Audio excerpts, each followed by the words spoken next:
विनंती केली होती की 24 तारखेवर अडकून राहू नका, तर जास्त वेळ लागेल, टिकणारं आरक्षण द्यायचं, 2-3 महिने अजून लागतील. तुम्ही असं काहीसं बोलणार, त्यांच्याशी विनंती करणार? दोन भाग आहेत. एक, सुप्रीम कोर्टामध्ये जी विंडो ओपन झाली त्याच्यामध्ये ताकदीनं आमची बाजू मांडणं, एम्पेरिकल डाटा घेऊन आणि टिकणारं आरक्षण देणं. आणि दुसरी, शिंदे समितीनं ज्या नोंदी शोधलेल्या आहेत त्यांना ब्लड रिलेशन प्रमाणे दाखले देणं. तर ती जी पहिली मागणी आहे ती मनोजजींची, मला असं वाटतं की त्याला मूर्त स्वरूप आलेलं आहे. काही पोलीस आपल्या पोलीस केसेस मागे घ्यायची ती देखील प्रक्रिया सुरू आहे.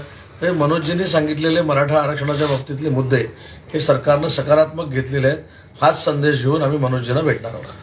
तुम्हाला अपेक्षा काय, मग तुम्ही भेट घेताय तर त्यांच्याकडनं आज? अपेक्षा सरकारची हीच आहे की मनोजजी हे समजूतदार आहेत. त्यांनी संपूर्ण शिंदे समितीचा प्रवास बघितलेला आहे. पुन्हा एकदा शिंदे समिती हैदराबादला जाणार आहे.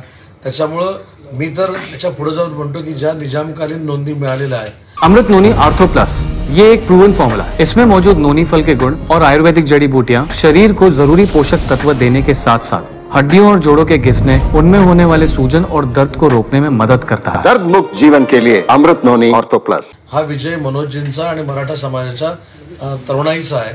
मराठा समाजाच्या पूर्ण वृद्धांचा आहे, त्या महिलांचा आहे. त्याच्यामुळं अतिशय सकारात्मक विचार आंदोलनाचा 24 तारखेचा हा बाजूला ठेवून सरकारला मनोजजींनी सहकार्य करावं हीच आमची भूमिका आहे. 2 शब्दावर आडले, ते 2 शब्द कुठले आहेत? ते म्हणतात की 2 शब्द चेंज करा, ते कुठले शब्द आहेत? नाही, ते शब्द आता गेल्यानंतर तिथे कळतील ना. मी इथं पोचतो, आतापर्यंतची सगळी माझी माहिती माझ्याकडे आहे आणि तिथून निघताना 2 शब्द काय असतील ते तुमच्याशी परत. त्यातला एक शब्द सरसकट आहे, जे तुम्ही म्हणताय की कुठल्याही आरक्षणाला धक्का न लावता आरक्षण देणार. मला त्याच्यावर आता इथं काहीच भाष्य करायचं नाही, कारण मी तासाभरात त्यांना भेटणार आहे. मला याच्यामध्ये कुठेही स्वतःच्या वक्तव्यावरनं कॉन्ट्रोवर्सी निर्माण करायची नाही किंवा वाद निर्माण करायचा नाही.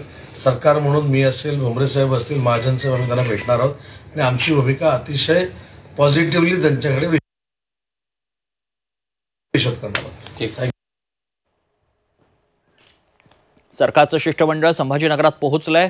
छत्रपती संभाजीनगरात दाखल झालंय. मनोज जरांगेंची भेट घेण्यात येणार आहे. या शिष्टमंडळामध्ये मंत्री उदय सामंत, गिरीश महाजन, संदीपान भुमरे देखील असणार आहेत.